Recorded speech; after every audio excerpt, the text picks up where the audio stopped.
안녕하세요. 저는 올해 40대 후반이 된 남자입니다. 이제 곧 쉰을 바라보고 있는데 제 인생이 남들은 겪지 못한 아주 특이한 경험을 많이 한 인생이라 여러분들에게 한번 소개해 드리려고 해요. 이제야 조금 남들 같은 삶을 살고 있는 것 같습니다. 저는 어렸을 때부터 정말 친했던 친구가 있었어요. 초등학교부터 고등학교까지 다 같은 학교를 나왔던 친구였는데 하루 종일 붙어 있는 절친이었죠. 저는 성격이 낯을 많이 가리고 말수가 적은데 친구 수환이는 말도 많고 부침성이 좋아서 제 옆에서 늘 조잘조잘 대면서 말이 끊길 틈이 없었습니다. 말수가 적은 저는 재미있는 수환이가 좋았고 대화도 잘 통했기에 친하게 지냈던 것 같아요. 수환이는 다 좋은데 딱 하나 걸리는 게 있었습니다. 약간 철이 없어요.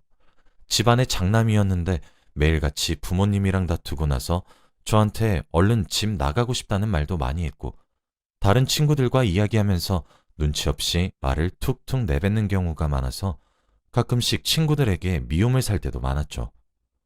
그래도 저에게는 하나밖에 없고 이렇게 잘 맞는 친구는 어디에도 없다는 생각에 친하게 지냈습니다. 저와 수환이는 성인이 되어서 대학교는 가지 않았고 바로 취직을 했어요. 저희 둘 다 집안의 장남이었기 때문에 돈 버는 데에 급했거든요. 그런데 수환이가 20대 초반에 실수를 하고 말았습니다. 갑자기 새벽에 집으로 전화가 와서 중요하게 할 얘기가 있다고 나오라고 하더라고요. 수환이 집과 저희 집은 가까웠기 때문에 옷을 입고 나갔는데 갑자기 수환이가 저를 보자마자 말했죠. 야, 나 어떡하냐? 나 애아빠 됐다? 라고요. 저는 너무 놀라서 아무 말도 못한 채로 수환이의 이야기를 들었어요. 수환이는 호기심에 한 여자를 만났는데 그 여자가 자기 아이를 임신했다고 했고 그 여자는 꼭 낳을 거라고 했대요. 들어보니 둘 다 아직 제대로 된 직업도 없고 수환이는 이제 갓 일을 시작한 성인인데 어떻게 아이를 키우면서 사나요? 수환이 부모님은 워낙 가부장적이셔서 이 이야기를 들으시면 정말 수환이를 호적에서 파버리실지도 몰라요. 수환이는 이제 어떡하냐면서 울고불고 이야기하는데 저는 차마 뭐라고 할 말이 없어서 낳으라고 했습니다. 당연히 수환이는 아빠가 될 자격이 부족하지만 그래도 아이를 낳으면 철도 들고 성격을 고칠 수 있을 것 같았어요. 수환이는 오랜 고민 끝에 어차피 자기 아이니까 낳기로 결심하고 다음날 부모님께 말씀을 드린다고 했습니다. 다음날 저는 아침에 수환이 아버지의 고함 소리로 잠에 깼어요. 같은 동네에서 살아서 수환이 아버지의 고함 소리가 크게 들렸고 순간 수환이가 드디어 말을 했구나 싶었네요. 나중에 들어보니 무릎을 꿇고 말하니까 아버지와 어머니가 화를 불같이 내시면서 이제부터 자기 아들 아니니 나가라고 했다네요. 수환이는 그렇게 집에서 쫓겨났습니다. 그리고 그 여자와 같이 일하는 공장 근처에서 집을 구하고 살기로 했다네요. 다행이라는 생각이 들었고 저희 부모님도 수환이 집 이야기를 듣고는 저에게 너는 수환이처럼 그러면 안 된다 하셨죠. 그렇게 수환이 아내의 배는 점점 불러왔고 수환이와 저도 일에 적응하고 있었습니다. 부모님은 제가 이제 돈도 벌고 성인 남자니 집에서 독립을 하라고 하시더라고요. 그래서 저도 공장 근처에 작은 원룸 하나를 구해서 혼자 돈을 벌어서 살고 있었습니다. 수환이는 아기가 생기면 그래도 철이 들 줄 알았는데 그건 오산이었어요. 늦잠을 잔다고 출근에 지각을 하는 일이 많았고 실수를 해서 팀장님께 혼이 난 적도 많았거든요. 제가 최대한 옆에서 열심히 도와주었지만 그래도 수환이는 적응을 하지 못했고 아빠가 될 자세를 갖추지 못했죠. 그래도 형수님의 배는 점점 불러오는데 돈을 버는 사람이 수환이밖에 없으니 일을 그만둘 수 없잖아요. 그렇게 몇 달 후 수환이는 딸을 만나게 되었습니다. 저는 수환이의 딸을 처음 봤는데 수환이의 얼굴에서 이런 딸이 나왔다는 게 믿기지 않을 만큼 얼굴이 너무 예뻤어요. 이제 수환이는 책임져야 할 사람이 한 사람 더 늘었으니까 이제는 지각도 하지 않고 일도 열심히 하면서 가장의 자세를 가질 줄 알았어요. 하지만 그러지 못했습니다. 이번엔 형수님께서 야반도주를 하셨거든요. 수환이의 아내도 수환이만큼 어린 사람이었어요. 주위 친구들은 술 먹고 놀고 있을 때 자기는 아기 기저귀나 갈고 있는 게 싫다면서 아이와 수환이를 버리고 새벽에 집을 나갔습니다. 수환이는 아직 혼인신고도 하지 못해서 찾지 못한다며 망연자실하고 있었고 이 갓난아기를 어떻게 혼자 키우냐며 걱정하고 있더라고요. 저는 최대한 제가 옆에서 도와주겠다고 말을 했어요. 그런데 수환이는 예전보다 더 지각도 자주 하고 공장 일에 적응을 하지 못했습니다. 팀장님은 하다못해 야, 최수환, 너 한 번만 더 지각하면 잘릴 줄 알아? 라고 했는데 수환이는 그 말을 듣고도 정신을 차리지 못하고 방황했어요. 매일같이 술을 먹고 자고 일어나면 해가 중천에 떠 있었고 겨우 출근하고 그러더니 결국 수환이는 공장에서 해고당하고 말았습니다. 저는 딸을 가진 아버지가 됐음에도 불구하고 불성실한 수환이의 태도를 보고 너무 한심하단 생각이 들었고 최대한 도와주기 위해 일을 마치고 수환이 집에 잠깐 들러 아기 기저귀를 갈아주고 밥도 먹이고 그리고 집도 치워주었어요. 수환이 집에 갈 때마다 수환이는 술만 먹고 있었고 하루 종일 울더라고요. 제가 하루는 뺨을 때리고 정신 차리라고 말을 했어요. 야, 너 정신 안 차릴래? 너 지금 네 옆에 있는 딸 안 보여? 아빠가 이렇게 무능력하면 되겠냐? 집 나간 마누란 있고 딸 열심히 키울 생각을 해야지. 지금 이게 뭐 하는 거냐? 이렇게 모진 말을 하고 화를 냈지만 수환이는 정신 차릴 생각이 없었죠. 제가 이렇게 계속 도와주니까 수환이가 적응이 돼서 당연히 제가 도와줄 거라는 생각에 애를 돌보지 않는 건가 싶어 제가 며칠간 수환이 집에 가지 않았어요. 마음 한켠에는 수환이 딸이 너무 걱정되었는데 그래도 아빠인 수환이가 이겨내야 할 것이라고 생각해서 연락 한 통 하지 않은 채 살았죠. 그런데 어느 주말 갑자기 수환이가 저희 집에 찾아왔습니다. 수환이는 자기 딸을 저에게 넘기며 야, 내가 부탁 좀 하자. 내가 급한 일이 있어서 그런데 내일까지만 딸 좀 돌봐줘. 라고 하며 사라지더라고요. 저는 대답할 틈도 없이 제 팔에 올려진 수환이의 딸을 하루 동안 돌봐야 했습니다. 그런데 아이의 상태는 말이 아니었어요. 제가 며칠간 가지 않았는데 그동안 기저귀를 한 번도 갈지 않았고 밥도 먹이지 않은 것 같더라고요. 정말 화가 나고 짜증이 솟구쳤지만 수환이는 이미 사라진 후였습니다. 저는 다음날 수환이가 올 때까지 수환이 딸 미연이를 돌봤죠. 미연이는 또래와 다르게 잘 울지도 않았고 잠도 잘 잤어요. 우는 경우는 배고프거나 기저귀 갈아달라고 할 때밖에 없었기에 돌보기에 아주 편했죠. 이런 예쁜 애를 나 몰라라 하니까 너무 화가 났습니다. 그리고 다음 날이 되었고 해가 지고 밤이 되었어야 수환이가 저희 집에 오더라고요. 그런데 몸에는 담배 냄새가 심각하게 많이 배어 있었습니다. 그 냄새를 가지고 아이를 안겠다고 하니까 화가 엄청 나더라고요. 야, 넌 개념도 없냐? 신생아한테 담배 냄새 맡게 하려고? 야, 내 애야. 그냥 내놔. 너 그리고 애 관리 좀 해. 기저귀도 안 갈고 밥도 안 주고. 애 아빠가 그러면 되냐? 진짜 애 한 번 봐준 거 가지고 유세 떨지 마. 수환이는 어디서 뭐라고 왔는지 눈이 피폐해진 상태로 미연이를 데리고 자기네 집으로 향했습니다.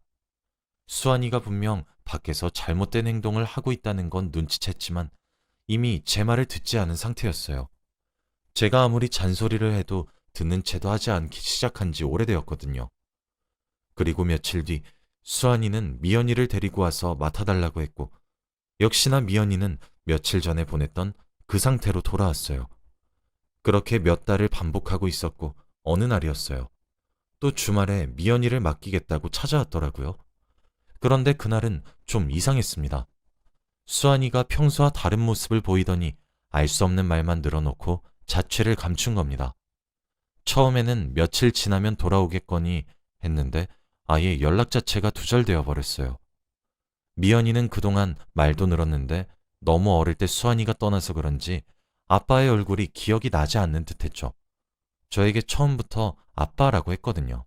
그 말을 처음 듣고 심장이 쿵쾅대면서 기쁘기도 했는데 제가 진짜 아빠가 아니니까 제대로 말을 해줘야 할지 고민이 되더라고요. 그래도 아직은 너무 어리니 이르단 생각에 저는 조금만 미연이의 아빠가 되기로 결심했습니다. 다행히 미연이도 제 말을 잘 들어주고 너무 착한 딸이라서 한시름 놓을 수 있어요. 제가 일을 할 동안 혼자 집에서 숙제도 하고 공부도 하면서 잘 있었거든요. 아무튼 저는 그렇게 미연이와 둘이서 몇십 년을 집에서 함께 산 것 같아요. 그동안 미연이 아빠 노릇을 하며 운동에도 참석하고 학부모 참관 수업도 참석하면서 모든 사람들이 다 저를 미연이 친아빠로 알아요. 그리고 더 넓은 집으로 이사도 가면서 미연이 방도 만들어 주었죠. 저는 딸이 생긴 게 싫지 않았고 이렇게 예쁘고 착한 딸이 있으니 오히려 좋았습니다. 그리고 미연이는 고등학생이 되었는데 고등학생이 되니 정말 숙녀가 되었어요. 너무 벅차고 이제 시집을 보내도 될 것 같더라고요. 정말 아빠로서 본분을 다했단 생각이 들었을 때쯤 제가 몸이 안 좋아지기 시작했어요. 처음엔 눈이 점점 나빠지길래 나이가 들어서 노안이 왔나 싶었지만 두통도 너무 심해져서 동네 작은 병원에 가니 큰 병원에 가보라고 하더라고요. 저는 대학병원에서 검사를 받아보니 뇌종양이라고 했습니다. 제가 평생 미연이 잘 키운다고 쉬는 날 없이 일을 하다 보니 몸이 망가졌나 보더군요. 의사 선생님께서는 지금 당장 수술을 해도 성공할지 말지 모른다고 했습니다. 저는 당장 입원을 하고 수술 날짜를 잡았어요. 수술 전날 저는 의사 선생님께서 죽을지 살지 모른다고 하니 잘못하다가는 그날이 제가 눈을 뜬 마지막 날이 될 수도 있을 것 같더라고요. 그래서 미연이에게 지금이라도 친아빠 수환이를 찾으라고 솔직하게 비밀을 털어놓을까 하다가 아이가 정말 충격을 받고 배신감이 들어서 엇나갈까봐 걱정이 되었어요. 그런데 수술 당일날 저는 머리가 정말 미친 듯한 고통으로 아팠습니다. 당일날 새벽에 갑자기 머리가 깨질 듯이 아파오고 눈이 정말 보이지 않으면서 이대로 가다가는 진짜 죽을 것 같더라고요. 옆에서 간호를 하고 있던 미연이는 제가 아픈 것을 보고 손을 잡은 채 울고 있었죠. 저는 죽음이 코앞으로 다가오니까 미연이의 새 인생을 위해 친아빠의 존재를 말해주는 것이 좋겠다는 생각이 들었고 제 손을 잡은 미연이에게 말을 했습니다. 미연아, 놀라지 말고 들어. 사실 난 네 친아빠가 아니야. 네 친아빠는 내 친구 최수환이란 사람이야. 내가 지금 마지막이 될 수 있으니 말하는 거야. 그러니 내가 죽게 된다면 친아빠 찾고 부디 새 삶을 행복하게 살아가. 눈이 나빠져서 미연이의 표정을 잘 보진 못했지만 미연이는 제 이야기를 듣자마자 제 손을 잡고 있던 손이 부들부들 떨렸고 자리에서 벌떡 일어나 병실을 나갔습니다. 저는 내가 죽고 사라진다면 평생 부모 없이 사는 것보다는 아빠를 찾고 새 삶을 사는 것이 더 좋겠다고 판단했어요. 그리고 저는 그날 수술을 했습니다. 수술이 어떻게 진행된지는 아무것도 모르고 눈을 뜨니 병실이었습니다. 저는 수술하기 전까지 죽을 수도 있다는 생각으로 평생 눈을 못 뜰 줄 알았는데 제가 깨어나니까 살았다는 생각이 들면서 벅차오르더라고요. 그리고 제 손을 잡고 있는 사람이 있었는데 바로 미연이었습니다. 수술실 들어가기 직전까지 모습을 나타내지 않던 미연이는 제 손을 잡고 쪽잠을 자고 있었어요. 제가 손가락을 조금씩 움직이니 미연이는 놀라며 잠에서 깼고 저에게 아빠, 일어났어? 라고 하는 게 아니겠습니까? 알고 보니 저는 7개월 만에 일어났다고 하더군요. 병실 사람들 이야기를 들어보니 딸이 정말 지극정성으로 저를 간호했다고 합니다. 저를 떠나고 수환이를 찾아서 행복하게 살 줄 알았던 미연이는 제 옆에 남아있어 주었던 것이었어요. 그러면서 저에게 나한테는 아빠 한 명뿐이야 라고 했고 저와 미연이는 감동의 눈물을 펑펑 울었습니다. 저는 일주일 조금 넘게 병원에서 치료를 받고 퇴원을 할 수 있었어요. 힘든 수술이었지만 다행히도 의사 선생님께서 성공적으로 끝냈다고 해주셨죠. 저와 미연이는 다시 집으로 돌아와서 예전의 생활을 할 수 있었습니다. 그런데 퇴원하고 얼마 되지 않아 몇십 년 만에 친구 수환이에게서 전화가 왔습니다. 제가 아무리 걸어도 받지 않던 그 전화번호로 말이에요. 저는 화도 나지 않았어요. 오히려 이런 딸을 저에게 남겨준 게 고마웠거든요. 제가 전화를 받으니 수환이는 좋지 않은 목소리를 한 채 오랜만에 잠깐 만나자 라고 하더군요. 참, 여전히 이기적인 수환이의 태도에 기가 차고 어이가 없었지만 궁금한 마음이 더욱 커서 만나기로 했어요.